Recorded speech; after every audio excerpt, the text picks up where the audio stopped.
How dare you. हम बहुत शर्मिंदा भइल बानी जय सिंह तोहार हरकत पे। हम आपके बेटा जैसन मननी और आप हमारी बेटी के जुआ में दांव पे लगा देनी। अब हम इस सगाई हरगिज ना होके दे।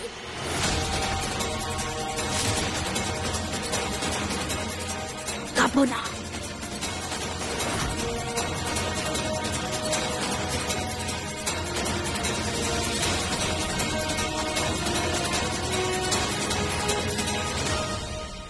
गलती हमार बा, माँ बानी ना हम। हमार जिम्मेदारी रहे जय के अच्छा संस्कार देवे के। हम हमेशा से सोचत रहनी कि इस सिर्फ लापरवाह बा और आपन जिम्मेदारी से भागे ले, पर हम ई ना जानत रहनी कि ई कदर जुआ में डूबल बानी कि आज अपना ही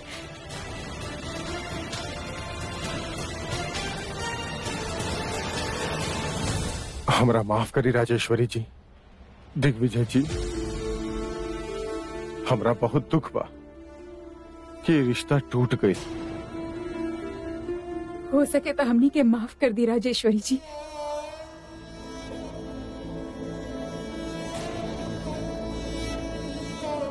प्लीज मालिनी जैसन मत कही। एमे आपके कोनो गलती नहीं खे। सही कहा था नहीं आप, क्या की गलती था हम कल। चुप, एकदम चुप, कुछ ना बोला बाप। घराना के नाक पहले ही आप कटा चुकल बड़े और शर्मिंदा मत होके दी हमनी के। जाई और अपन सामान पैक करी आप।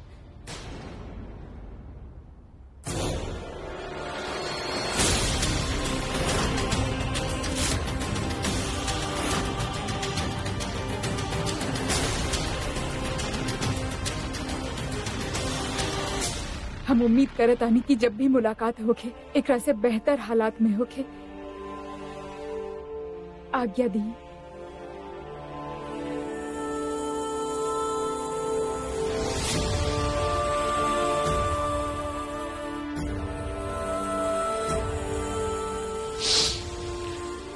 काश हम आपके कुछ ऐसा कह पाती जेकरा से आपके दुख कम हो जाए, पर अफसोस हम माफी मांगे के सिवाय और कुछ ना कर सकेनी।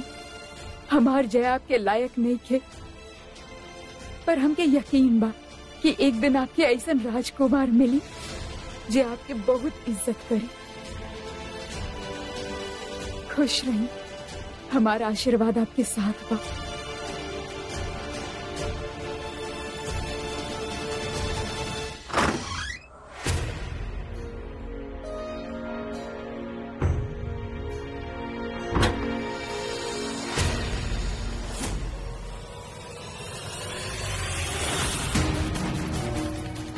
हमारा सारा सामान कहाँ गई?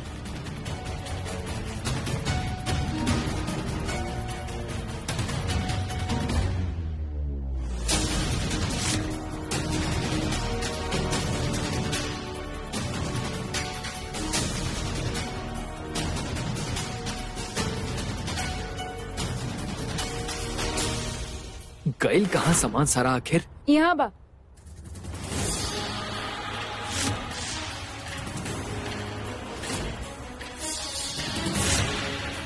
आपके सामान पे हम कब्जा कर ले बनी। ले ली। पागल हो गई बाड़ू, वापस करा। अरे अरे एक मिनट हुकुम, हम आपके खातिर इतना कुछ कही नहीं, बदला में कुछ तो लेब ना आपसे। अब पता ना आप कब वापस आई हैं, या शायद कब वो वापस आई ना, ऐसे जितना छीन सकत रहनी छीन ली। अब अपन सामान भूल जाए। ज्यादा कुछ कहनी ना, वो दिन तो बचा ले रहनी, लेकिन आज जाके बता दे कि जुआरी ही ना कितना बड़ा अय्याश भी बने।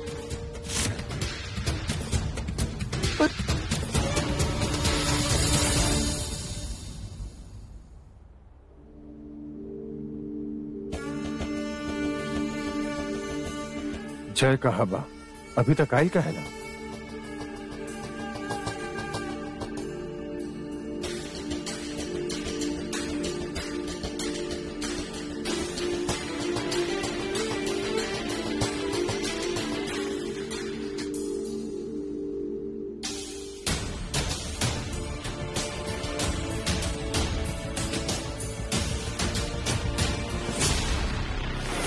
इज्जत, पैसा, उधारी चुकावे के मौका। आज सब तोहरा वजह से हार गई नी रानी। छोड़ेम ना, आज ही खाली बैग लेके जाता नहीं, पर एक दिन वापस आएम और तार सारा खुशी छीन के ले जाएम हम। अब चला जाए कि और बेइज्जती करवाल बाकी बा।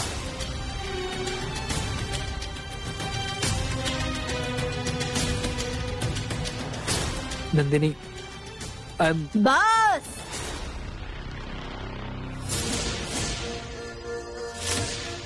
निकल जाएं अभी के अभी, और दोबारा इस घर में कदम मत रखिए।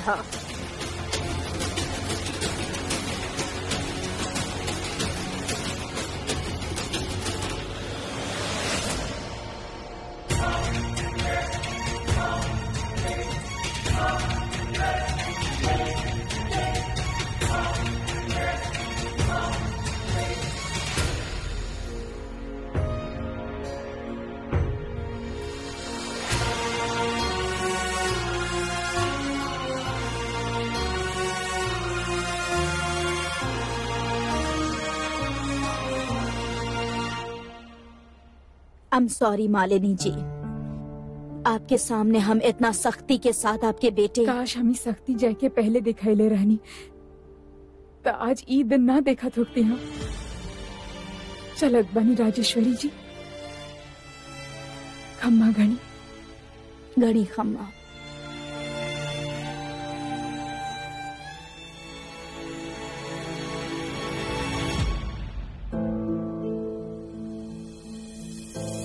सॉरी भाई। नो नंदिनी, प्लीज, ये केले की ना जरूरत नहीं भाई, थी। बोले दी। आप इतना कोशिश करनी हमके समझाए के, लेकिन हम आपके एक ना सुननी। आप वह कहनी जो ना आपके सही लागल। ये तो फर्क बा भाई, हम उहे कहनी जे हमके सही लागल, लेकिन आप ऊ करत बानी जे ई घर खातिर सही हो खेला। कैसे भूल गई ये सब। आज आप हमके बचा लेनी भाई, वरना हमारी जिंदगी, हमार करियर पूरा। Thank you.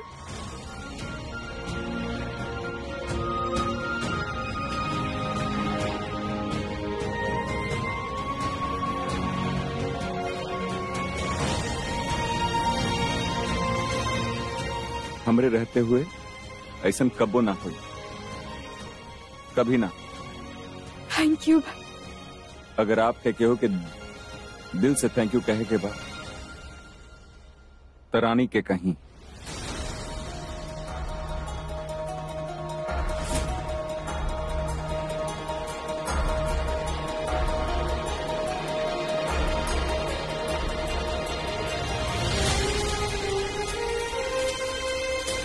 कहे कि सब सिर्फ रानी की वजह से हो पॉलस। सिर्फ इतना ही ना, हमके आप सबके एक और जरूरी बात बतावे के बाद।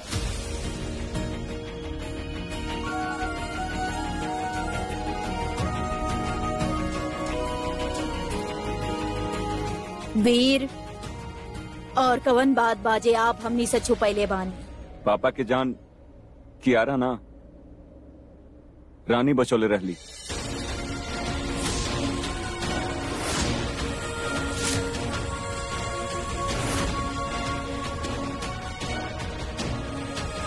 पद्मिनी मासी और कियारा ये बात हमनी से छिपौली।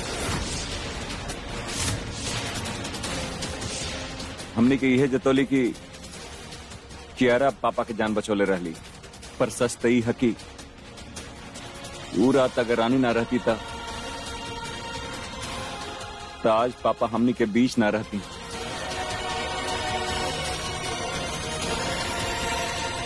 लेकिन पद्मिनी ऐसे काहे करी?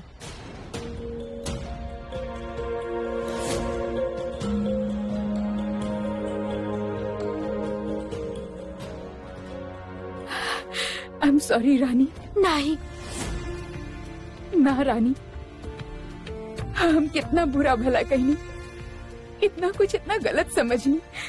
I am so sorry. ना ही दीदी, ऐसा मत कही। ना रानी, थैंक यू कहे खातिर बहुत छोटा शब्द बा, लेकिन इनकर मतलब बहुत बड़ा हो गया बाना भाई। पर जे तू हमार और हमार फैमिली खातिर कैले बाड़ू, ओकरा खातिर तई शब्द भी बहुत छोटा पड़ गए।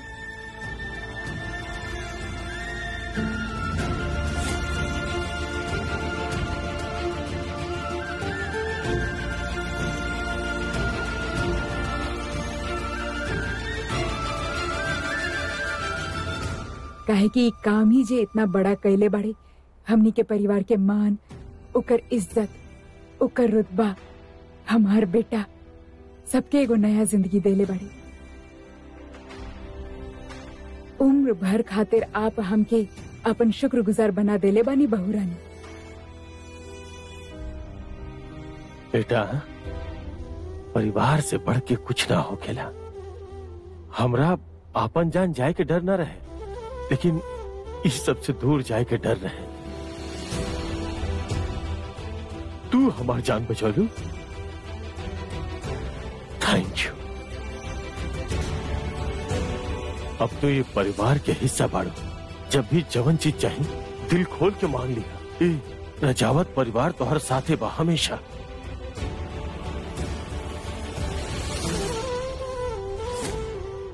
का भाभी साहब, सबके रुला देनी आप? हाँ, सब छोटा सा थैंक यू की जगह इतना लंबा भारी भरकम लाइन बोल देले, पर हम ऐसा ना कहा।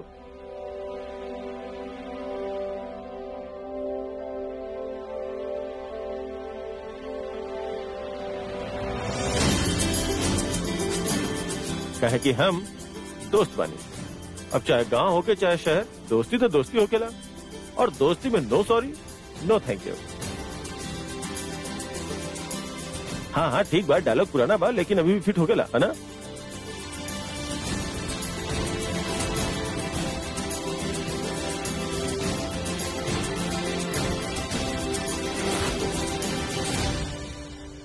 मॉम, हमरा क्यारा के सच्चाई शुरू से पता रहे।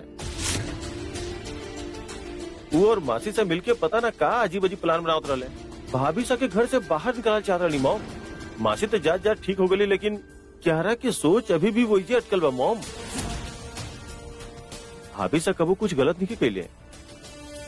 वो जौन कुछ भी कैली पूरा परिवार के भलाई खातिर ही कैले बारे। यही खातिर मॉम प्लीज प्लीज आप भाभी सा के माफ कर दी ना प्लीज।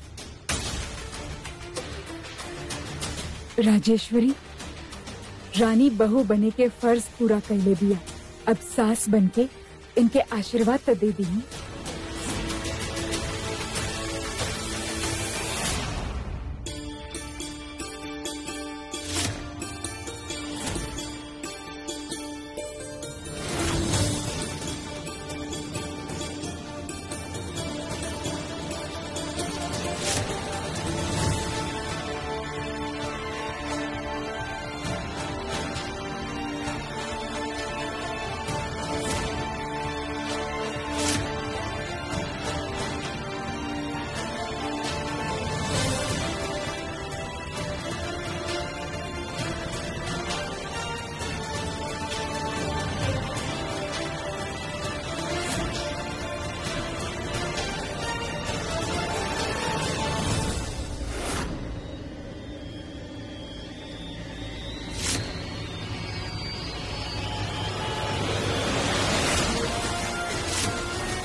जितना बड़ा काम उतना बड़ा बख्शीश।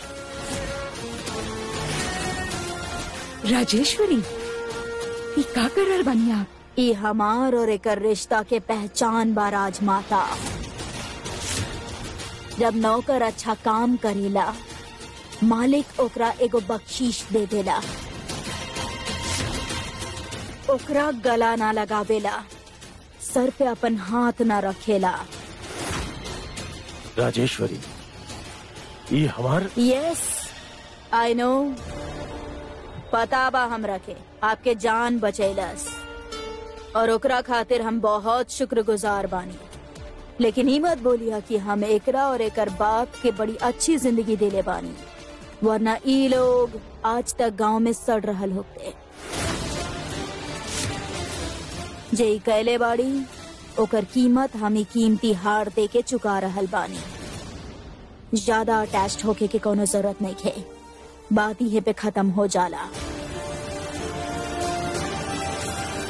रानी साहब,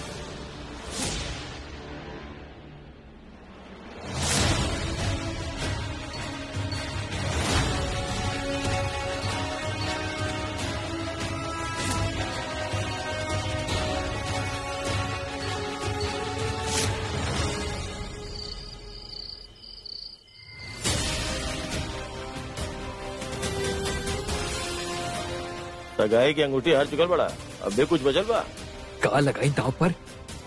जय, हम कुछ बोल रहल बानी, आपसे आप सुन रहल बानी ना? नंदिनी, अगर आपके केहू के दिल से थैंक यू कहे के बा तो रानी के कहे कि सब रानी के वजह से ही हो पौले बा।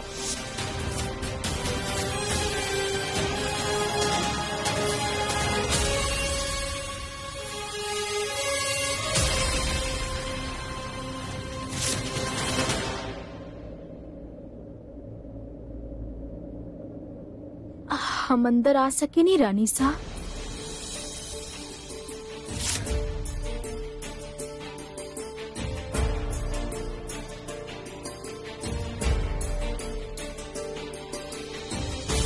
हम जानत आने कि तू हार लौटावे आयल बाड़ू, लेकिन हम हार वापस ना लेवे वाला बानी।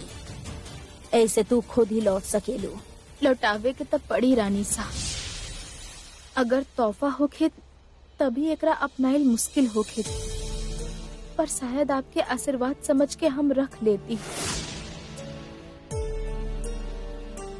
लेकिन ये बख्शीश हम ना ही रख सकते। अच्छा, तो तू हमार अपमान करे आयल बाड़ू? बिल्कुल भी नहीं रानी सा।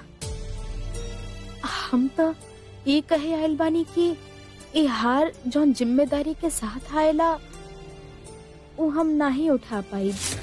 इस दुनिया में सबसे कीमती चीज हमार बाबूजी बाड़े, हम तो उनका ही संभाल के ना रख पैनी। ए हार खातिर ना हमरा पास कोनो पक्का वाला बक्सा बा और ना ही कोनो तिजोरी। दिन रात एक चौकीदारी में लगल रहा तो ना हम सो पाएंगे और ना ही अपन पढ़ाई पे ध्यान दे पाई। यही से आपसे विनती करत बानी, एकरा के आप ही अपना पास सुरक्षित रख ली ना। ऐसे बहुत हार बा हमनी के पास, और जहाँ तक सुरक्षा के सवाल बा, हमार यहाँ हमार इजाजत के बिना एगो परिंदा पर भी ना मार सकेला। तो चोरी कल तो बहुत दूर के बात बा। ये बात भी सही बा। सच कही रानी सा तो हमके ना हार से ही डर लागेला। अब देखी ना, बिन मांगे एक हार डॉक्टर साहब ही हमार गला में डाल देले। उसके कारण आज आप भी तकलीफ में बानी और हम भी। हम नहीं की चाहत कि फिर से ऐसा कुछ होके, यही से माफ करब हमके। हम एकरा ना रख सकेनी।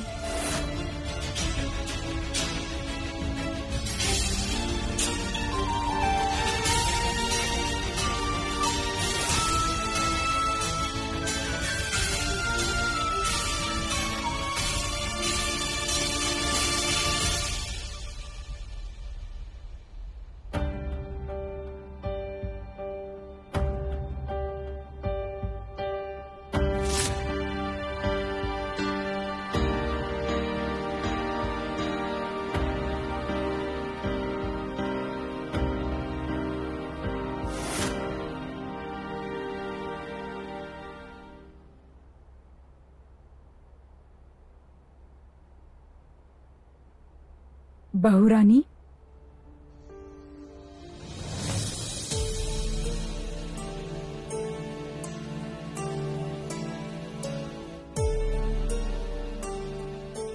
बेटाऊ का कहत बानी आप हर बार? अपन टाइम भी आई।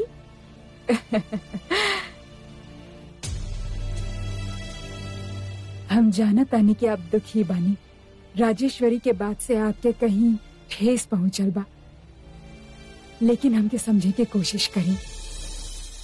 उ तीखा यही से बोले नी ताकि सामने वाला के बुरा लगे, लेकिन उस सामने वाला के बुरा कबो ना चाहेली, बस उनके थोड़ा वक्त दी। और हमके यकीन बा कि वो आपके साफ और सच्चा मन के कदर करे लागी। उनकर बात के दिल से मत लगाई। नहीं नहीं राजमाता जी, ऐसा कुछ भी नहीं के। हम ठीक बनी और बाकी सब भी ठीक ही बा। कल मकर संक्रांति के त्योहार बा और आपके शादी के बाद ई घर में आपके ही पहला त्योहार बा। हम चाहता नहीं कि आप ई त्योहार सबके साथ बड़ा खुशी से मनाई। जी मनाइब ना, वो भी एकदम भौकाल तरीका से मनाइब। और आप भी तैयार रहब। कल का हमार कमाल देख के तो भौचक्की रह जाएंगी आप। ऐसन पतंगबाजी दिखाई, ऐसन पेच लड़ाई कि सबके होश उड़ जाये। आपके पतंग उड़ावे आवेला? अरे माता रानी के कसम, सीधा कन्ना पे खींच मारे नी हम। अच्छा का पतंग काट दे, लेकिन हमार उड़ान केहू न रोक पाई।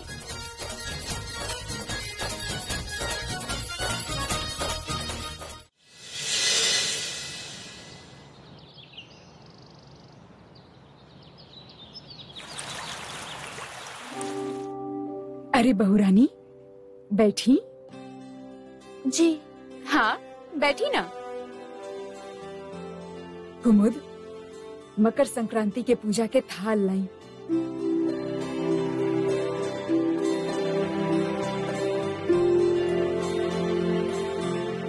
अरे वाह, ये सब तैयारी कौन खाती? वीर और हमार बहुरानी के ई घर में शादी के बाद पहला मकर संक्रांति बा। ओ, आप दोनों ई चांदी के थाल के हाथ लगा दी। इहे से जरूरतमंद खातिर भोग तैयार होखी। कहल जाला कि उनके दुआ में बहुत शक्ति होखेला। सबसे बड़ा जरूरतमंद तो ये घर में ही बा। आज खाना में का बनी? आज के दिन खिचड़ी बनल बा। What? खिचड़ी? दादी सा, हर साल तो खिचड़ी बनेला ना। ये ब्रू और भाभी सा के पहला मकर संक्रांति बा, कुछ अच्छा खा लिया जाए प्लीज। विक्रम, मकर संक्रांति के दिन यह बनेला, यह रिवाज बा, समझला? Exactly. Fine then, khichdi is it. चलो, आप दोनों एक साथ ई थाल के हाथ लगा दी और ईश्वर से अच्छा भविष्य के प्रार्थना करें।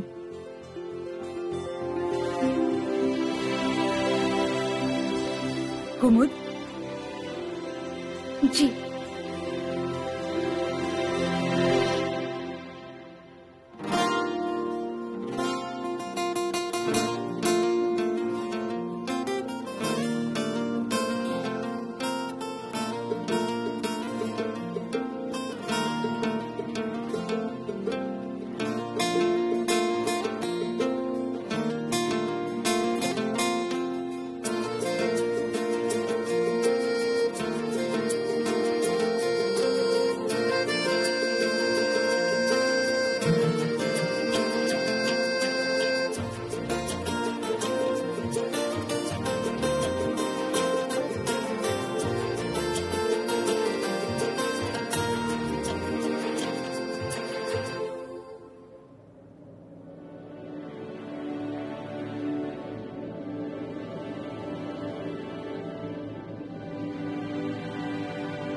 कुमुद, ई थाल ले जाके अरुण के दी और उनकरा कहीं की भोग के तैयारी शुरू करे।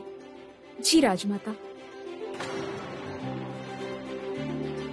चली, प्रेयर तो हो गई, अब थोड़ा पेज भी लड़ा हिल जाए। का भाभी साहब, हम सुनने बानी कि मैथ्स के अलावा आप पतंगबाजी में भी चैंपियन बानी। बिल्कुल, ऊ में भी फर्स्ट क्लास फर्स्ट डिवीजन बानी हम। अच्छा, पूरा गांव में सिर्फ एक ठो और खिलाड़ी रहे जो हमार मुकाबला करे के दम रखत रहे। और उ के बा रानी? वो हमार बचपन के दोस्त बिरजू। हमार और उसका पतंगबाजी प्रतियोगिता में बहुत लड़ाई होखत रहे। फिर पूरा गांव फैसला कैलस कि हमने दोनों संक्रांति के दिन एक दूसरा के खिलाफ नहीं, एक दूसरा के साथ खेलब। बस फिर हमार दोस्ती की शुरुआत हो गई। ओकरा बाद दे दनादन सबके पतंग उड़ावत चल गई नी हमने। मतलब एक से एक किरदार बाड़े आपके गांव में। हाँ, पहले वो सूरती देवी और अभी बिरजू। वैसे भाभी साहब, हम लोग भी कुछ कम नहीं किया, ठीक बा? हम भी बहुत सा पतंग कटले बानी और बहुत सा पेच लड़ौले बानी। और ब्रो, इनका टैलेंट तो आपके पता ही नहीं किया अभी तक। आपकी बिरजू यहाँ होत ना, यूं चुटकी में छुट्टी कर देते हमारे भाई। देखी सुनी, हमार गांव से शहर अइला के बाद पाव तले जमीन जरूर बदलल बा, लेकिन आसमान अभी भी उहे बा। और ये आसमान के रानी है हम। अच्छा जी। जी, ताप उतरी मैदान में हिस्सा ली ही ई पतंगबाजी प्रतियोगिता में। जरा हम भी देखो तनी कि आप और डॉक्टर साहब में ऐसा का टैलेंटवा है जे हमार मुकाबला कर सकस। हम तो कहा तनी नंदिनी दीदी आप हमारी टीम में आ जाए। वैसे आइडिया बुरा नहीं थे, एक्चुअली में अच्छा बा। सो डन, हो जाए। अरे बिल्कुल हो जाए। पर भाई रुक। अरे हमारी बात तो सुना यार, हमें तो छाती ठोके पीटने पड़े। तो रुक जा यार प्लीज। भाभी सा के चैलेंज से डरा गिल बड़ा या मांझा से उंगली कट जाए से।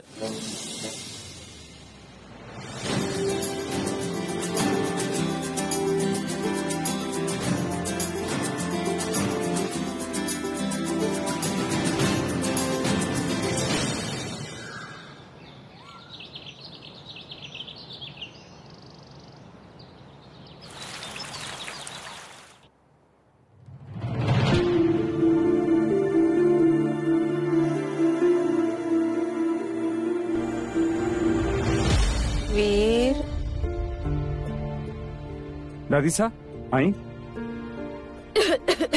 दादी सा सब ठीक तबा ना? दादी सा का भाई खांसी आई? बैठी बैठी दादी सा बैठी, हम आप खातिर पानी ले आओ। तुम हम के अपन पोता के प्यार के जरूरत बा, डॉक्टर के इलाज के ना। आई हमरे पास बैठी। दादी सा कब बताई, हमके टेंशन होता। और हमार उम्र हो रहल बा, पता ना कब तक साथ रह। दादी साहब ऐसा आप काहे कहता नहीं? अब सुनी, हमार उम्र में आके बस कुछ गिनल चुनल बात मायना रखेला। परिवार के खुशी, सबकर अपनापन और कुछ अच्छा याद।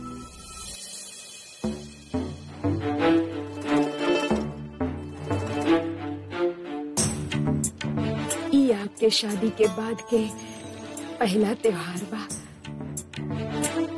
अगर आप एकरा खुशी खुशी मनाइब ना, तो हमरे पास कुछ प्यारा याद रही अपना साथ ले जाए खातिर। दादी साहब वेरी स्मार्ट। हाँ, डॉक्टर हम हैं और इलाज आप करते हैं, और वो चुपके चुपके। ये खांसी, ये तबीयत खराब भेले के ड्रामा, ये सब हमके इमोशनल करे खातिर करते ना। आप सब जानते हैं कुछ ना भइल आपके। तो ठीक बा, सीधा सीधा बता दी। आप हमार बात मानब ना? आप सबकर साथ पतंग उड़ावे आई ना? अपन शादी के बाद के पहला त्योहार मनाइब ना?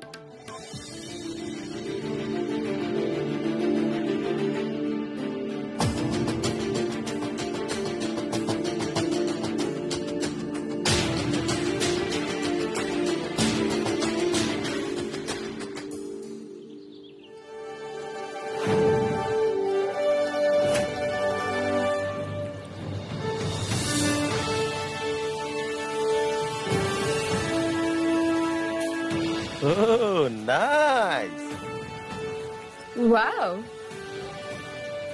क्या बढ़िया माहौल बना। और एक हमारे ब्रो के देख ला, आज भी डॉक्टर खिले के बा उनकरा।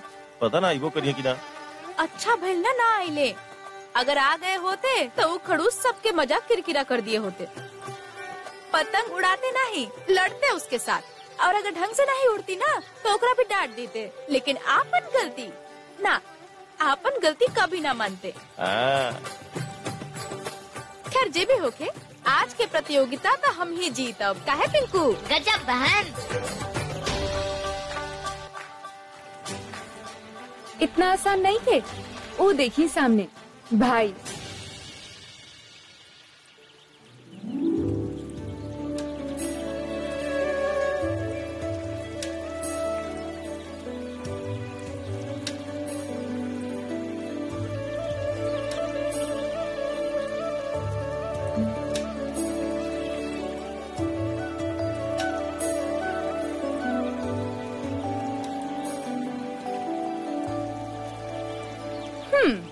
काहे कि अब सारा प्लेयर आ चुकल बानी तो हमनी सब अब टीम बनाई।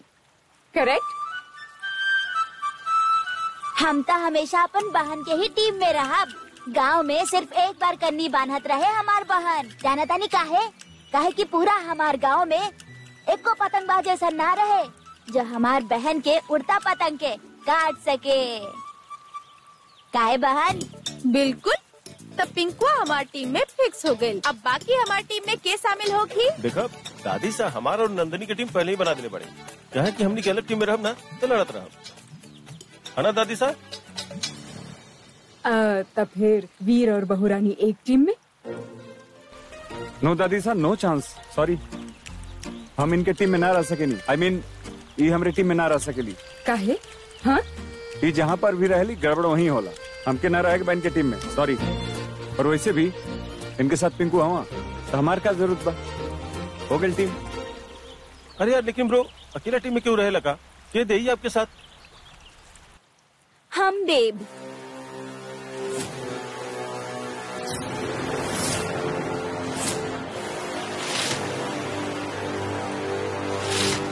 हैप्पी मकर संक्रांति सबके। अगर वीर के कोनो प्रॉब्लम नहीं खे तो हम तोहार टीम के हिस्सा बने चाहब। आई एम रियली सॉरी वीर, गलती हो गई हमरा से। दोस्ती तोड़ के इतना बड़ा सजा तो मत दा हमरा के। ओकरा गलती ना ब्लंडर कहले क्या रहा? विक्रम, हम भी ड्रंक रहनी, घबरा गल रहनी हम। और अंकल के हालत देख के लाइफ में पहला बार हम केहू के ऐसा हालत देखल हो। कब हमरा कुछ समझ ना आयल कि हम का करी। और पद्मनी मासी जे कहली हम ओकरा के मान लेनी। बच्ची ना है आपकी यारा तो क्यों कहलस कि आप मान लेनी। पद्मिनी मासी गलत नहीं, लेकिन आप भी उतना ही गलत थी। उनके ऊपर सारा ब्लेम डालने की जरूरत नहीं। ओके जॉन भाईल, गलत भाईल।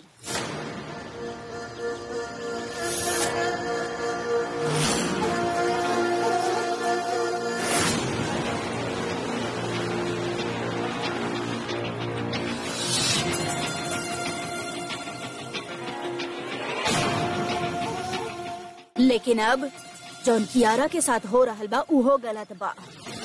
डोंट फॉरगेट वीर कि कियारा ई घर के मेहमान बाड़ी और सालन से ही त्योहार के हिस्सा बनने बाड़ी।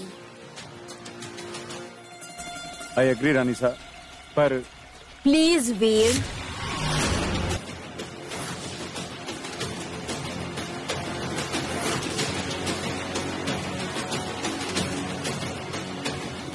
ये ऐसे ना मानी, पूरा प्लान खराब कर दिले हमारा और दादी सके। कौन सा प्लान? अरे हमार भोली भाभी सा कुछ ना रह दी। एक सेकेंड। तो इतना बैलेंस बिगड़ गए। हम पहले कहले रहनी कि हम रानी के आई मीन टू से भाभीसा की टीम की तरफ से खेले के बा। थैंक यू जे तू हमार और हमार फैमिली खातिर कैले बाड़ू। ओकरा खातिर ई दू शब्द बहुत छोटा बाड़े। हम का अकेले टीम में रह, हम भी फिर भाभी सा की टीम में। डन। ई भइल ना बात। आ जाई एकदम भौकाल मचाई। अरे, ना तनी 100%। अरे हम अपन करियर, अपन पूरा वाइन कलेक्शन बल्कि खुद के दांव पे लगा सकता नहीं। दाव अरे रे रे रे रे हमार प्यारी बहना तोहरा ना खुद के। तू तक कंपटीशन शुरू भइले पे ही पता चली। हाँ तो हो जाए। हमनी तैयार बानी। आप देखी चाहे जे भी हो जाए, जीत तो हमरी ही होगी। अरे तो भाई इंतजार कौन है बात के बाद। चला संक्रांति के पतंग कंपटीशन शुरू कर जाए।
कमोन भाभी साहब, कमोन कौन कौन हमनी की जीतल जाई। गानंदू खूब कटनी। भाभी साहब ऊपर ऊपर ऊपर, थोड़ा ऊपर ऊपर ऊपर। कमान कमान कमान। हाँ राइट राइट राइट राइट। अरे हाँ थोड़ा राइट थोड़ा राइट। अरे और ऊपर। छोड़िया मत वीर, अपन वही पुराना वाला मैजिक दिखाई। हाँ खा जा बहन खा जा। अरे अरे हाँ हाँ। कमान अरे रानी। बच्चा लोग ध्यान दा, कहीं आपस के झगड़ा में कोनो बाहर वाला फायदा ना उठा ले जाए। हाँ चला। अरे डैड आप हमारे भाभी सके जन्मे कहाँ करे नी, बाहर से केहू के ही ना दई। एंड ब्रो आप तो संभल के रही, कबो भी वो काट सके नहीं। हाँ कानंदू। हाँ हाँ बिल्कुल। अब तो लग रहा है बाकी हमनी जीते वाला बानी। बाना रानी कमान। बहन रानी रानी रानी।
Oops, I'm really sorry, वीर।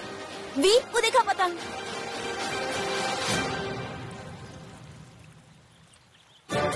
कमान कमान कमान। अरे खींचो खींचो खींचो खींचो जल्दी।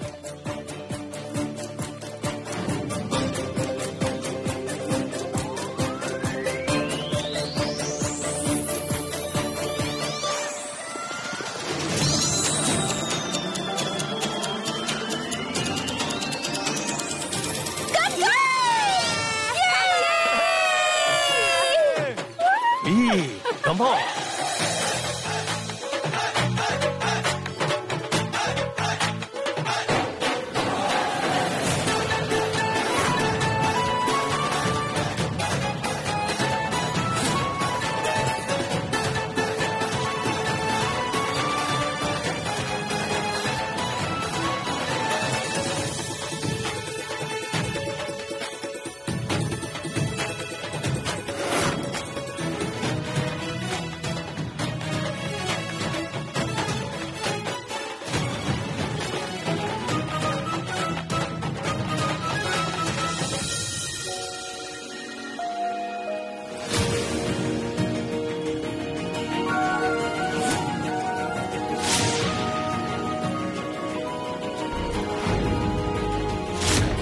मांजा से कट गेल हुई तू ना होता आई।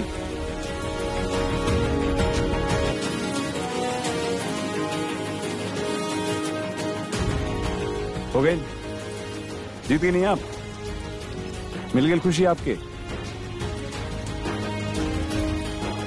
बेस्ट पतंगबाज का अवार्ड भी मिल गया ना, वेरी गुड। जानत रहनी आप कोनो न कोनो गड़बड़ जरूर करब, एक खातिर पहले ही फर्स्ट एड किट यहाँ लाके रख दिलनी।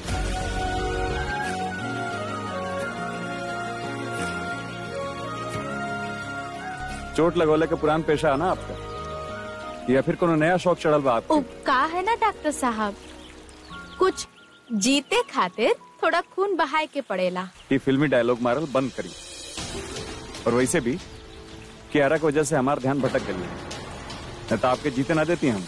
आप ना डॉक्टर साहब पतंगबाज नहीं बहानेबाज बानी, आप मान का है ना लेनी। हम आपके दिनी धो पटके का आपके पतंग के पटक देनी। लागत है जब तक आप हारब ना तब तक मानब ना आप। आप एक और मौका मांगता नहीं का डॉक्टर साहब? सोच ली ई बार हार गनी तो केकरा के मुंह दिखाई बाप। कुछ ज्यादा ना होता आपके, पतंग कटनी है आप, वर्ल्ड कप ना जीत लेनी। ऊंच नीच के सीमा लांग के सबके दिल में आपन जगह बना ले बानी। वीर और रानी के एक साथ देखी कितना अच्छा और खुश लग रहा बानी। बस एक बार इनके अपनाए के कोशिश करी राजेश्वरी, इनके एक मौका दी। जरूरी ना कि ई आपके नाराजी करे।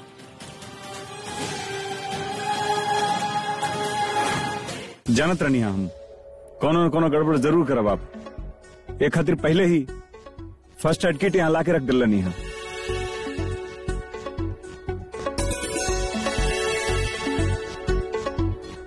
चोट लगोले का पुरान पेशा है आपका, या फिर कोई नया शौक चढ़ल बा आपके? का है ना डॉक्टर साहब, कुछ जीते खातिर थोड़ा खून बहाए के पड़ेला।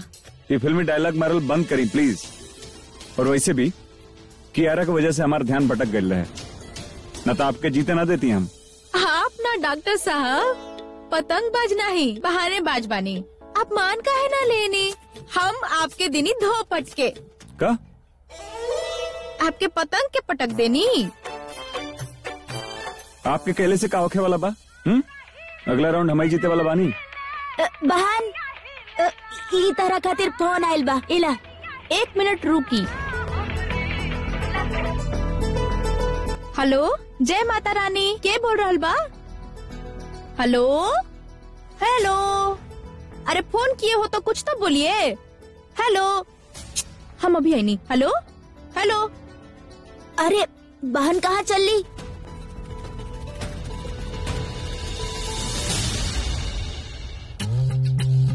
क्यारा ब्रो तो अपना में बिजी हो गए, तू का करबो? एक काम करा, तू हमारे संगे पतंग उड़ाला। हमारा ऐसा लगा था ना कि हमने की टीम बहुत अच्छा रही। कहाँ उनकर बीच में कबाब में हड्डी बन रहा बड़ा तू है। हेलो, आवाज आ रहा बा? हाँ हाँ, हम तो सारा फार्म सही से भर ले रही। रानी जी, फॉर्म तो सब अच्छे से भरल बा, लेकिन ओकरा साथे चरित्र प्रमाण पत्र नहीं भेज लिया। अगर 1 हफ्ता में आप ये प्रमाण पत्र ना जमा करेनी तो बाकी सारा फॉर्म मान्य ना हुई और इस साल आपके इंजीनियरिंग कॉलेज में दाखिला ना हो पाई। पर उमे कहाँ लिखा था कि चरित्र प्रमाण पत्र जमा करे के होखेला? आप ध्यान से ना पढ़ ले होखे, छोटा छोटा लिखल रहा नीचे, जल्दी जमा कर दी। हाय माता रानी, अब क्या करी?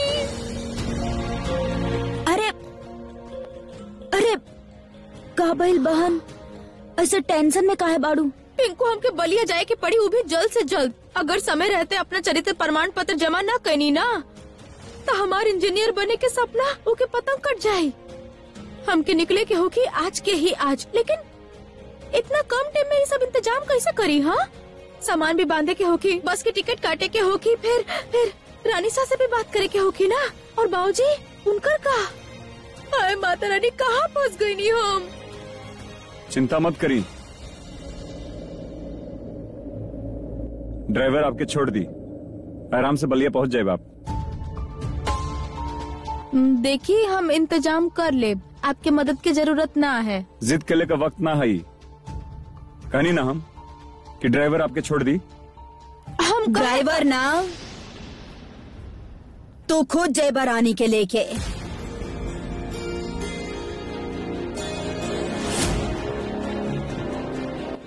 हम रानी सा नहीं, मने अब हम जैसे अकेले आयल रानी बलिया से वैसे ही चल जाएंगे। अब कोई दिक्कत ना है, आप चिंता मत करी। जब तू यहाँ पे आयल रहलू तब तू सिर्फ रामू की बेटी रहलू, लेकिन अब वैसा ना रहल। ऐसे वीर तहरा साथ जई हैं। पर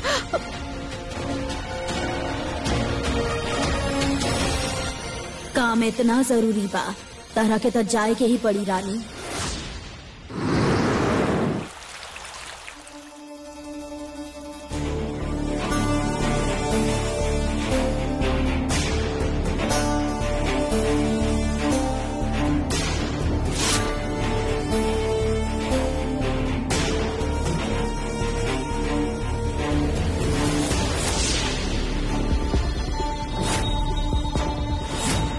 अगर आपके केहू से दिल से थैंक यू कहे बा तो रानी से कहीं कहे कि सब सिर्फ रानी की वजह से हो पौलस।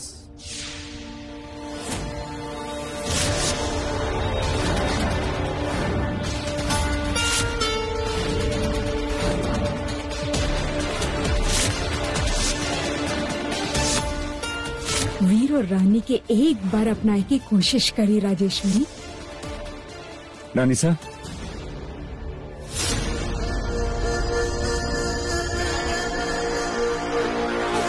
जबान पे ताला काहे बा? पूछा जब पूछे आयल बाड़ा। रानी के साथ बलिया गल जरूरी बका।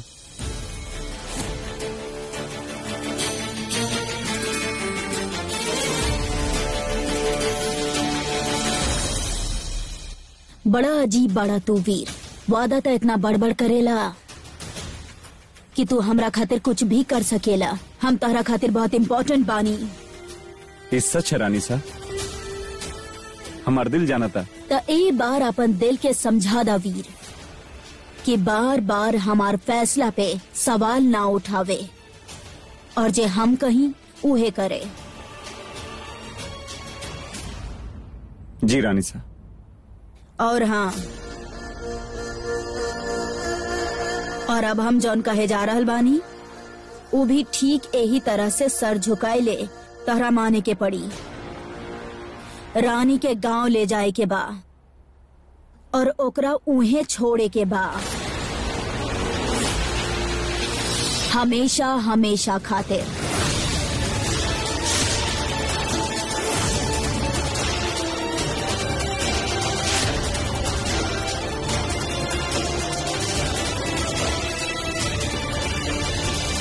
हमेशा खातिर? मगर काहे रानी सा? काहे? कहीं तू ये लड़की के सचमुच अपन पत्नी त ना मान लेला? तहारी क्यों के 1000 जवाब बा हमार पास, लेकिन तू हमरा एक जवाब दा वीर। का एगो पढ़ल लिखल डॉक्टर एगो गवार के साथ अपन पूरा जिंदगी बिता सकेला?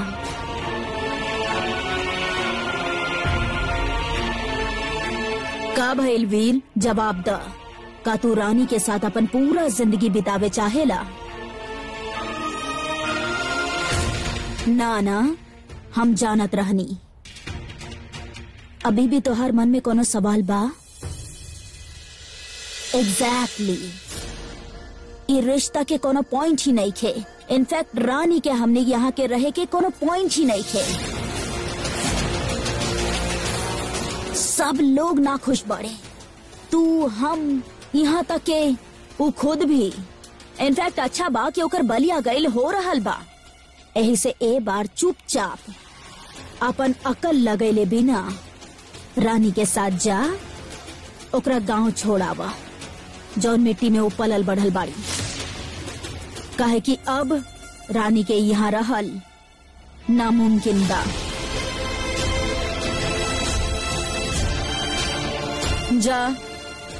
जाए के तैयारी करा। और हाँ, उम्मीद करतानी वीर कि ए बार जे हम कहले बानी तू उहे करबा। जी रानी साहब।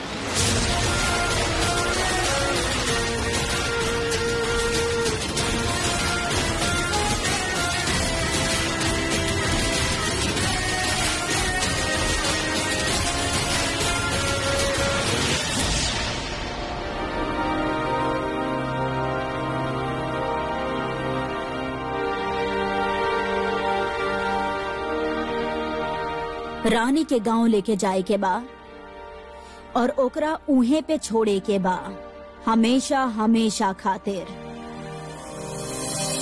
हम तो चलते अपने गांव, सबके राम राम राम, हम तो चले। बहन, एक कपड़ा बा, एकरा ई झोला में डाले के पड़ेला, अपना आप ना डलाला। अरे चला चला जल्दी करा, ना तो देर हो जाई। अच्छा हो कि देर हो जाई तो हमके उ खड़ूस डॉक्टर साहब के साथे जाए के मन ना हा। बहन प्लीज, हमरा के ना करे के उ बस के लंबा सफर। अरे बहन मान जाना, अभी तो हम गाना गा रहल बानी, बस में जाई तो हमार अतड़िया गाना गाई। बहन उनका के छोड़ा ना तू, हम चलतानी मस्त एसी गाड़ी में, और उ भी होले होले धीरे धीरे चाय पीते और समोसा खाते, है ना? का भइल? अरे शहर के बहुत हवा लग गइल बा तोहके। हाँ, सब देखत बानी हो। अरे छोड़ा ना। तो दिक्कत का बा? अब तो वैसे भी डॉक्टर साहब तेरे साथ अच्छा से रह लेना, और तो और तेरा खातिर इतना दूर भी जाए के तैयार हो गए ले। तोहर पढ़ैया में तोहर मदद कर ले, तोहरू दाखिला फॉर्म वो भी भर बैले ना, और तू बाड़ू कि मुंह फुलेले बैठल बाड़ू। का करी? हाँ, तहार बियाह करा दी उनका से, बड़ा तरफदारी करत बाड़ा उनकर। का घूस खिलेले बाड़े तोके बताओ तनी हमके, उनकर सगा बाड़ा कि हमार सगा बाड़ा तू? अरे नाना बहन, हम तो हमेशा तहरे साइड बानी, चला सहलेब तनी। सब में वो अकेले खड़ा रहले हमार बाबूजी के साथ, पर तू ना उनमें हमेशा खराबी ही देखे लूं।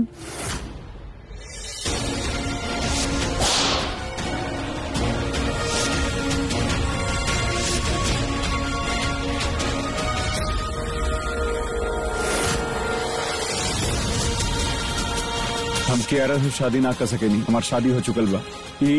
ई हमार धर्म पत्नी है रानी वीर प्रताप राजावत। आपके तो कभी कभी समझ में भी ना आएला डॉक्टर साहब, कभी ऐसे प्यार से बात करे नहीं तो कभी ऐसा खूंखार भालू जैसे पंजा मारे लागे नहीं। हमके तो डर लागेला कि कब का बोली आपके सामने हम। देख पिंकुआ, पहले हम भी ऐसा नहीं सोचत रहनी, लेकिन ससुरा जब पता चलल ना कि उनके वजह से। का उनकर वजह से? एक्सीडेंट वाले दिन का सीसीटीवी फुटेज चाहिए हमके, क्योंकि पता ना चलक चाहिए कि हम यहाँ आइल नहीं है। रात चोरी बाजार में आप ही कहीं ना एक्सीडेंट? हाँ। पिंकू हमार बाबूजी जेल में उनके वजह से बाड़े। वो रात दुर्घटना डॉक्टर साहब से ही भइल रही। आपन कैले एहसान के तले हमार बाबूजी के दबा देले और सारा इल्जाम उनकर सर मट देले, उनका जेल भिजवा देले। एक तरफ 100 अच्छा काम कैले बाड़े उ, और दूसरा तरफ इतना बड़ा गुनाह जेकरा कारण हमार बाबूजी सजा काट रहल बाड़े। पिंकू, हमके ना ही लड़ाई झगड़ा करे के कोनो शौक नहीं खे, लेकिन अगर हमार बाबूजी खातिर हम खड़ा ना भईनी तो बेकार के संतान ना हो गई नी ना हम। देख पिंकुआ, चाहे जे भी होके हमके डॉक्टर साहब के संगे नहीं खे जाए के। एगो बात बताई बहन, जब भी तहरा कोनो बात पे पूरा भरोसा बा, फुल कॉन्फिडेंस होकेला ना, तू हिचकिचावेलू ना बहन। हम ही देख ले बानी, और ई डॉक्टर साहब वाला बात में तू हिचकिचाइलू, मतलब तू भी ना जानेलू ना बहन कि सच का बा। अगर डॉक्टर साहब सच में वो दुर्घटना कैले बाड़े कि ना बहन, हम जौन तू बोलबू उहे हम करब, हमरा के बता दिया।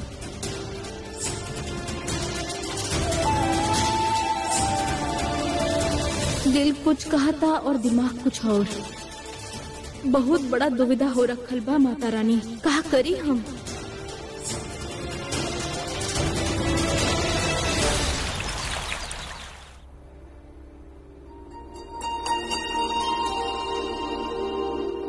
आपके दवाई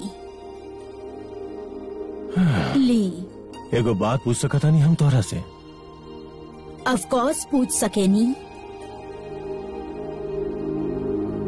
काहे कर रहल बानी आप ही सब? हम माना ताने कि एगो टाइम रहे जब ई शादी के एक्सेप्ट करे खातिर केहू राजी ना रहे, केहू के ना लागत रहे कि रानी ई घर के बहुरानी बने लायक बा। लेकिन देखी ना, अब वो खुद के साबित कर देले बिया। सब ओकरा स्वीकार भी कर लेले बाड़े, ओकरा पसंद भी करे लगले। राजेश्वरी, हम जाना तानी कि तू नेको चाहत कि वो घर में रहे, लेकिन काहे? हमरा विश्वास ना हो रहल बा कि आप हमरा से ई सवाल पूछ रहल बानी। अच्छा, अब तू बतावा, का रानी राजमाता के दिहल वचन के ना मनलस? का वो हमार जान ना बचौलस? का वो नंदिनी के एगो गलत आदमी से रिश्ता होए से ना रोकलस? और कितना वजह चाहिए आपके? तो चुप बाड़ू, मतलब कहीं न कहीं तू हमार बात से सहमत बाड़ू। रानी एगो नौकरानी बन सकेली, यहाँ तक के घर के हेड सर्वेंट बन सकेली, ठीक होकर बाप के जैसन, लेकिन वो एक घर के बहू रानी ना बन सकेली। इतना बड़ पदवी के औकात ही नहीं थे ओकर। राजेश्वरी, हे देखा, वो कौन अजनबी नहीं खे, रामू की बेटी बिया। रामू जे 20 साल ही घर के दिले बा। एग्जैक्टली 20 साल लगावे के बाद भी रामू एगो नौकर ही रहल ना। तब 20 दिन के अंदर हम ओकर बेटी के हमनी के घर के बहुरानी कैसे बना सकेनी? एगो मौका देके तो देखा ओकरा। आपके कहे के मतलब बा कि राजावत परिवार के भविष्य एगो मौका पे टिकल रही? हमरा ना लागेला। आपके याद बा जब हम शादी करके एक घर में आयल रहनी, तब हम राजमाता के जगह ले रहनी। उहे रुतबा, उहे शान हम बरकरार रखनी। हमरा तक कोनो मौका ना मिलल रहे। इनफैक्ट हमार रिश्ता ही यही से भइल रहे, काहे कि आप सबके विश्वास रहे कि हम उस जिम्मेदारी निभा पाइब। लेकिन का रानी निभा पाई? डू यू थिंक वो एगो रॉयल रीति रिवाज सीख पाई? वो ठीक से टेबल पे खाना ही ना खा सकेली हमनी के साथ। ओकरा फोर्क और नाइफ के डिफरेंस समझ में ही ना आवेला। वो हाथ से खाना खा ली, सारी ढंग से ना पहन पावेली, और ओकर भाषा, वेल आई थिंक एगो पूरा जिंदगी लग जाई ओकरा ठीक करे में। पर राजेश्वरी, वो सीख ना, आपके फैसला हमरा पे मत थोपी। ओकरा जाए के होखी, मतलब जाए के होखी। राजेश्वरी के समझावल नामुमकिन बा। हमरा वीर से बात करे के होखी। ई सही बा। अरे टी शर्ट और पैंट कहाँ से ले ले रे तू? विक्रम भाई देले, छोटा हो गल रहे ना, यही से। पर हमरा के ये समझ ना आ रहल बा कि एमे से कौन सा रखी और कौन सा उनका दी। तू बताओ ना। लेकिन ई, अरे दोनों ही रख लेता नहीं। पिंकुआ, हम का करे जात बानी? हमार चरित्र प्रमाण पत्र लाए जात बानी। तहरा खातिर लड़की ढूंढे नहीं, तो हम का करब? पहले गांव जाइब, ओकरा बाद प्रमाण पत्र उठाइब, कॉलेज में जमा करब, ओके बाद सटासट वापस आ जाइब। तू का करबा? सिर्फ 2 ही जोड़ी पैक करबा और चल बा हमरा साथे, ठीक बा?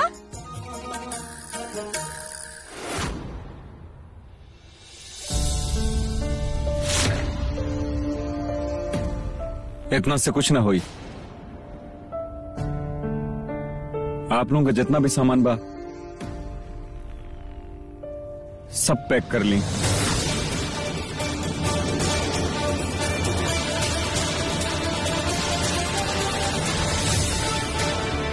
काहे? हमें घर से निकालत बानी का आप?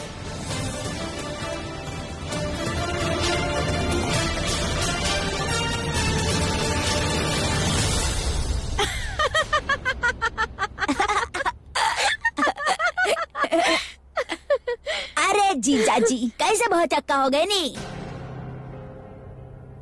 हमारा मतलब डॉक्टर साहब, आप हमने के सारा सामान बांधे खातिर काहे कहता नी? रानी के गांव लेके जाए के बा और ओकरा उहे पे छोड़े के बा, हमेशा हमेशा खातिर। आपके भी बहन की बीमारी लग गई लागता।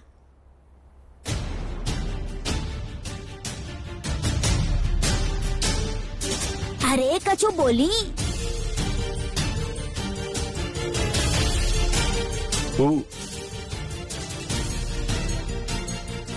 हमारा मतलब है कि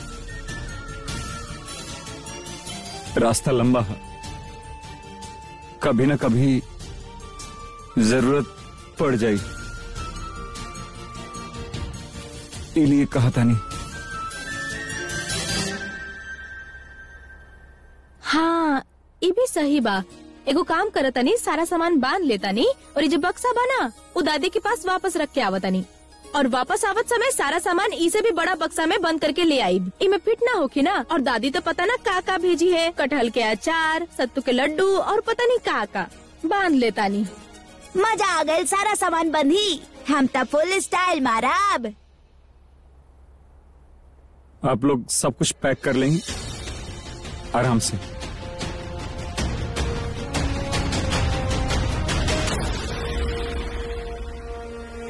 रानी साथ एक बार फिर से अपन फैसला सुना देली, और शायद यही में रानी के भी भलाई बा कि वो घर से हम सबसे दूर रहे। पर हमरे मन के ये सब ठीक काहे न लगा था, काहे वो अजीब से फीलिंग होता, दुख होता। हमके रानी के सब सच बता देवे के चाहिए।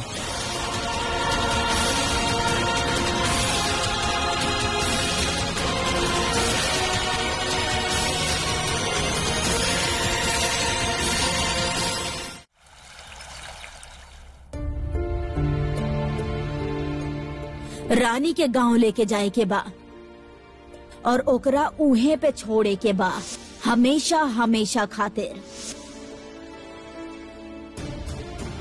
कुंवर साहब, ये हैंगर वाला सूट पैक कर दी क्या, या पहनब? कुंवर साहब, आपके जॉन पैक करे बा आप कर दी, आई डोंट केयर। ठीक बा कुंवर साहब।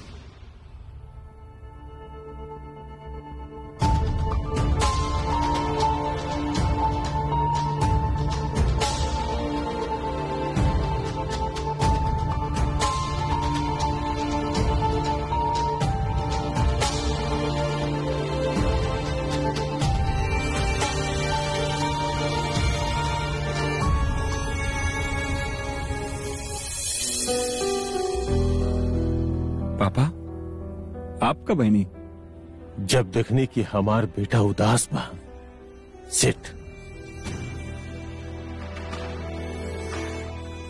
वीर, अब तू बच्चा नहीं खा, अपन फैसला खुद ले सकेला। आई अंडरस्टैंड कि राजेश्वरी रानी के गांव काहे भेजल चाहतिया, लेकिन तू साथ जाए से मना कर सकत रहला ना। पापा, आप जानत नहीं कि हम रानी सा के कोनो भी बात टाल नहीं खा सका, लेकिन बेटा बात के टाले में और ओकरा ना माने में जरा सा फर्क होखेला। अपन फीलिंग्स के ऐसे दबा के रखबा ना, ऐसे ही सिर पकड़ के बैठल रहबा। और डॉक्टर साहब, अब हमरा लागत है कि हमें डॉक्टर खातिर भी एगो डॉक्टर बुलाए पड़ी। पापा प्लीज। अरे आई एम जस्ट जोकिंग यार। पूरा हक बा मना करे के। विक्रम करेला ना, नंदिनी भी करेले। और हमरा देखा ना, हम भी तो तुम्हारी दादी सा के कई बात ना मानी, तो यही से कई बात पे ना कईल आवे के चाहिए। पर रानी सा खातिर हमके सिर्फ हाँ समझ में आवेला पापा। हमरे खातिर सिर्फ मां ना है, वो भगवान है। वो हमके बनौले बाड़ी, तरसले बाड़ी हमके। हमरे नाम के आगे डॉक्टर, ये कॉन्फिडेंस, ये सब उन्हीं के बदौलत था पापा। ये नाम वीर प्रताप सिंह राजावत, इहो उहे दिले बाड़ी, वरना का रहनी हम पापा।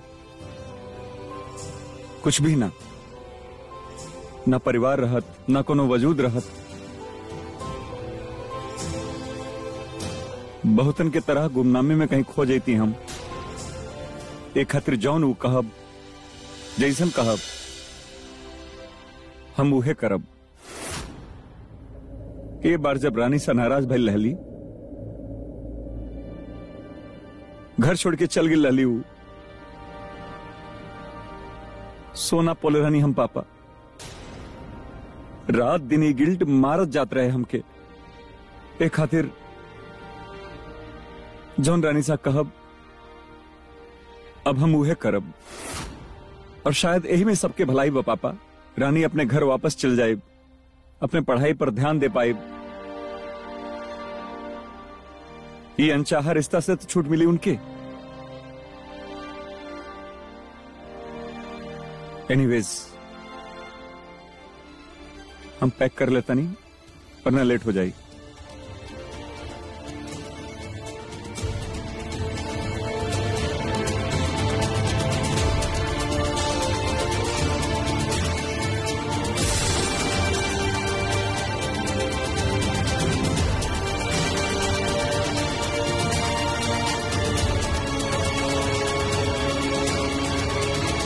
हम आपके खातिर कुछ नया कपड़ा सिलवाइले बानी, और ई डिब्बा में कुछ मिठाई बा आपके दादी अम्मा और सहेली खातिर। शुगर फ्री बा, यही से आपकी दादी माँ भी खा सकेली। आप जाई, ई सारा सामान गाड़ी में रखवा दी। जी। आप तो हमरा के रुलाइए देवराज माता जी, इतना सारा सामान की का जरूरत रहे। हम तो केवल 2 दिन खातिर ही जात बानी ना।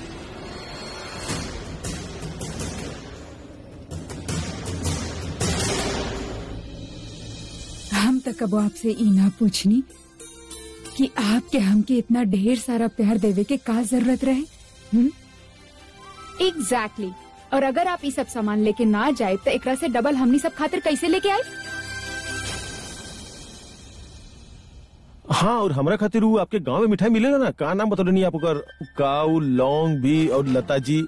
लौंग लता। लौंग लता, हाँ उहे। प्लीज हमरा खातिर लेके आइए, हमरा बहुत पसंद बा। बिल्कुल। जी अतरा बेटा, संभाल के जइया और जल्दी लौट के वापस आइया।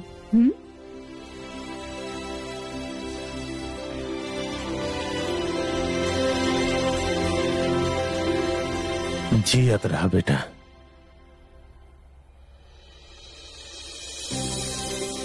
अच्छा कनी नाम वो क्यारा के भगा देनी घर से, ना तो वो आप लोग उनके पीछे ना बलिया तक चल जाये। बहुत बड़ा पागल यार। आप भी ना कुछ भी बोल देवी नहीं। भाभी साहब आप भी ना यार। चली छोड़ी, वैसे वहाँ पे पूरा एंजॉय करिए और बिल्कुल भी टेंशन मत लिया। हमारा ब्रो बहुत अच्छा गाड़ी चलावेला। अच्छा हमरा खातिर को काम करे ना प्लीज, वहाँ पहुँच के ना ब्रो और सुरती देवी के ना एगो सेल्फी हमरा के भेज दिया, हम सब जगह पोस्ट करब। हमार सुरती है ही इतनी प्यारी, आपके खड़ूस से भाई के चेहरा पे भी मुस्कान ले आई पक्का। अच्छा हाँ, जितना कहानी हमनी सुन रहल बानी ना, उस सबके सबूत चाहिए हमनी के। और 1 सेकंड उका रहे खान चाचा, उनकर इतर मत भूल के आइया। याद बना 10 रुपए की शीशी। जी जरूर।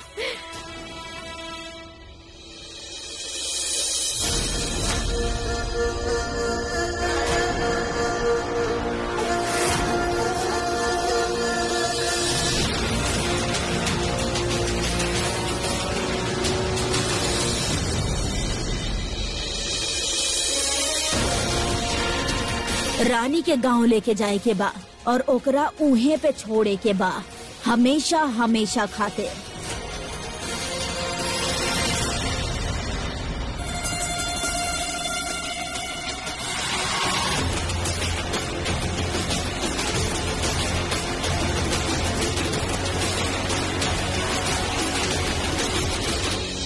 अभी हमनी के चले के चाहिए, ना तो हाईवे पर ट्रक्स की वजह से ट्रैफिक मिल सकेला। चली। एक मिनट डॉक्टर साहब, कहीं का भइल? रानी सा के आशीर्वाद लिए बिना कैसे जा सके नहीं हम। एक मिनट।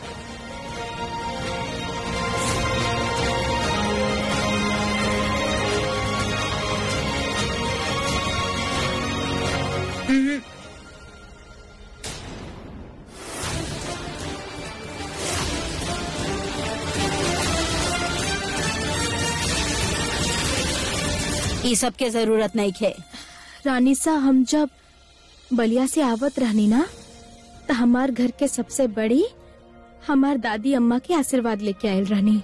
तो जब यहाँ से निकलत बानी तो आपके आशीर्वाद कैसे ना ली ही। हमार बाबूजी हमरे साथ ना बाड़े, लेकिन उनकर सीख हमेशा हमरे साथ बा। आप अपन ख्याल रखी रानी सा। हम प्रमाण पत्र जमा करते ही लौट आई और यहाँ के सारा काम संभाल ले। आशीर्वाद दी ही।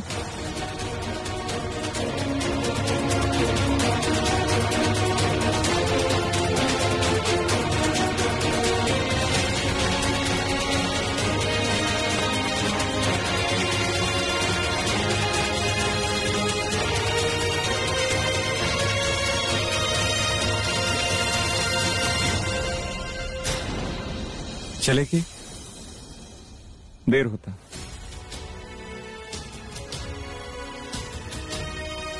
रुक जाइए डॉक्टर साहब, अभी एक और चीज बाकी बा। हम ऐसे ना जा सके नहीं।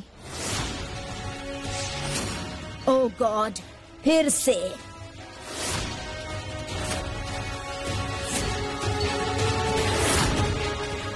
ऐसे ना जा सकेलू मतलब कहे के का चाहेलू? माने हम कहल चाहत रहनी कि जाए से पहले अगर हम अपन बाबूजी से मिल पाए तो हमके अच्छा लागी।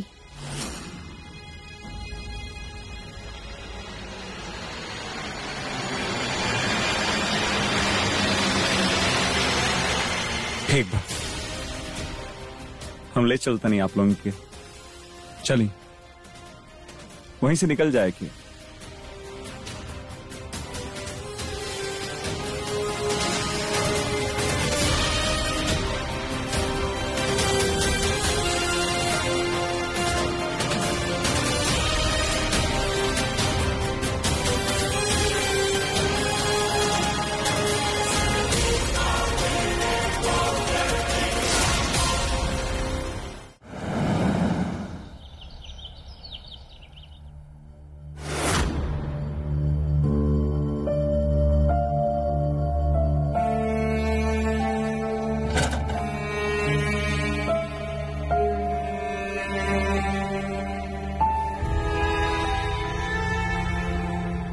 बाबूजी,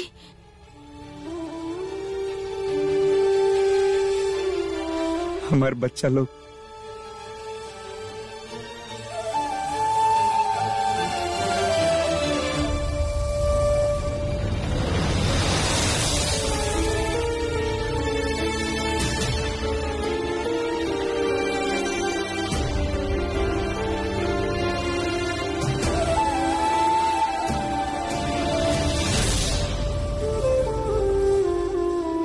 कितना याद के नहीं तो लगन के।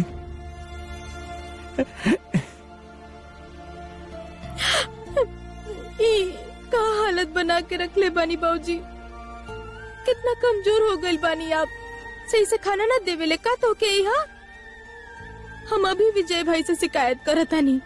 अरे ना बिटिया, ऐसा कुछ ना है।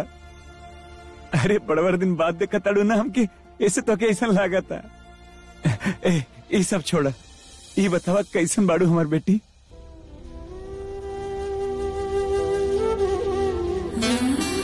अब के बहुत याद कोई नहीं बाबूजी, बाकी ठीक बा। ए पिंकुआ, कैसन बड़ बाबू? पढ़ाई वढ़ाई चला था कि ऐसे शहर में आके सब छुट्टी? करता नहीं बाबूजी, बहन पढ़ावेली हमरा के। तू अपने बहन के का पढ़ावेला? ये रोल, ये देखा हमरे बिटिया के आंखन में कितना आंसू बा, बहता पानी के जैसन। कब भी बाबूजी हमार टांग खींचत बानी। अरे मजाक करत हनी बिटिया, एगो तू ही तो अपन बाड़ू। और हम अरे तू तो, अरे हम तो भुलाए गए नहीं, तू तो हवा। पता बा तू दोनों के देख के तेरे बाबूजी के कितना खुशी होता है आज। बाबूजी एक तो खुशखबरी हम भी लाइल बानी आपके खातिर। का? हम आपके जौन वादा कैले रहनी ना, उ निभावे जात बानी। अपन पढ़ाइया ना छोड़ले बानी हम बाबूजी। आपके साथ जैसन ओकरा के भी कस के पकड़ ले बानी। हम जा रहल बानी गाँव। उ हमार चरित्र प्रमाण पत्र बा ना, उ के लाए जात बानी। और रानी सा ही डॉक्टर साहब के भेजले बाड़ी हमरा साथे।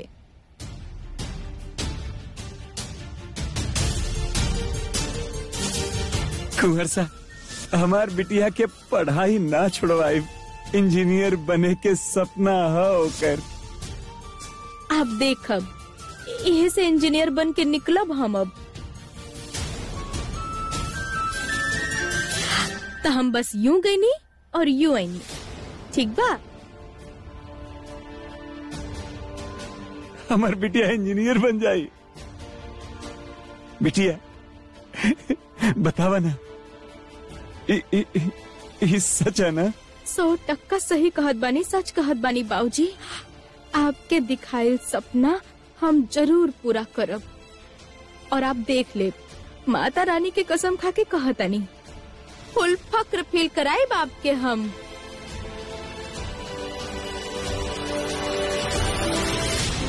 लेकिन आप अपन वादा ना भूलनी ना।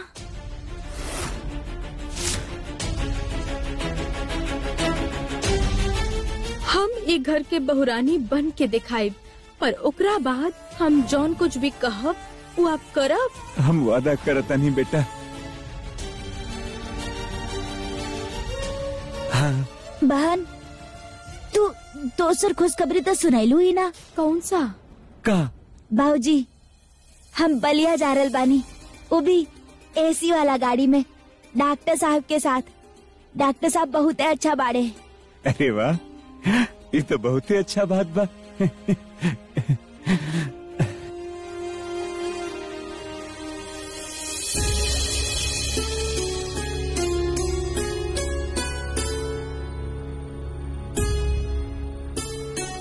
आप अपन वादा पूरा केनी कुंवर सा। हमार बिटिया खातिर आप इतना सब कुछ कहनी। पता ना कौने मुंह से आपका शुक्रिया अदा करी, हमके तो कुछ समझ में ना होता। और क्यों रहत तो अपने जिम्मेदारी से हाथ झटक देते। लेकिन आप हमरे बिटिया के साथ ना छोड़नी। बहुत बहुत धन्यवाद कुंवर साहब, बहुत बहुत धन्यवाद। चला चला, टाइम खत्म।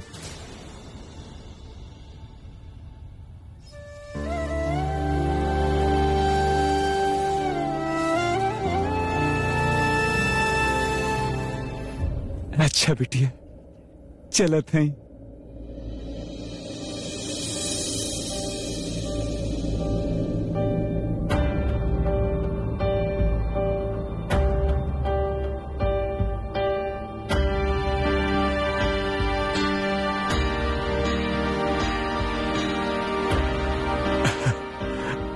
अपन ख्याल रखिए, हाँ? और रास्ता में कुंवर सा के परेशान मत करिए। चलत है बिटिया। बाबूजी,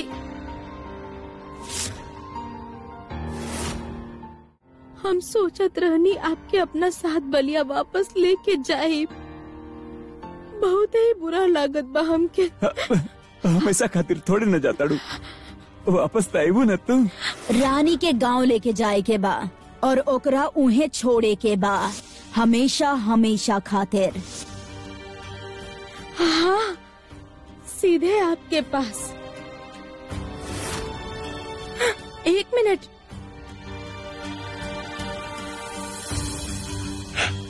ये देखी दुकान के कागज, ई पर अपन हस्ताक्षर कर दी, हम एकरा जमा कर देब। फिर अगला बार जब आप हमरे साथ बलिया चलब ना, तो सीधा अपन नया दुकनिया में कदम रखी है पहले, ठीक बा? ठीक है।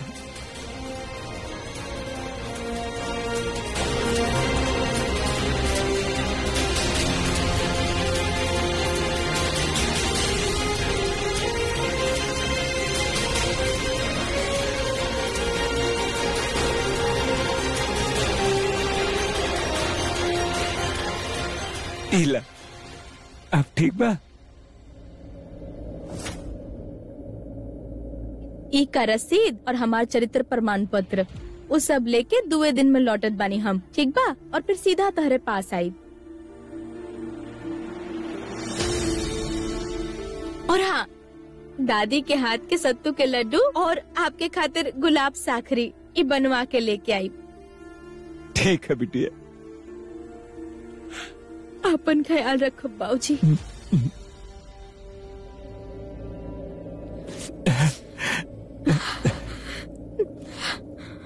चला।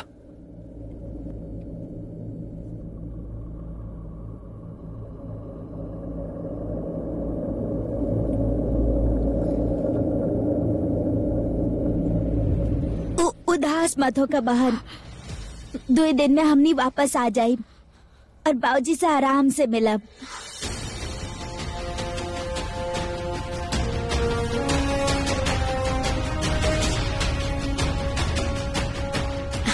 चलो जाओ पिंकू, चलिए डॉक्टर साहब।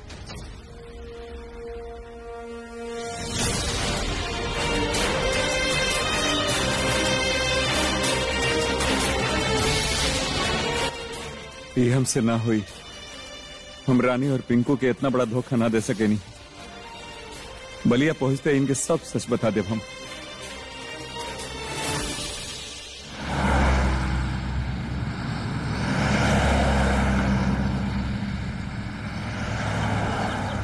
पिंकू अपन सीट बेल्ट लगावा। कैसे लगाई? ये जोन पट्टी बा वहां पे, हाँ ओके, यहाँ पे लगा दो।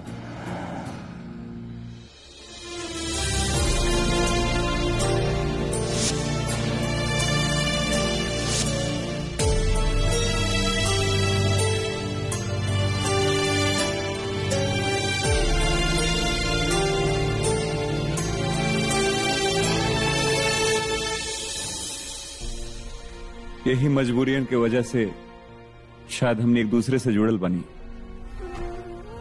जब हम करे जाता नहीं उससे और ज्यादा तकलीफ हो सके ले आपके। हम का करी? जैसे आप अपने बाबूजी के बात ना टाल सके नहीं, हम रानी सा के कहल मानले से इनकार ना कर सके नहीं।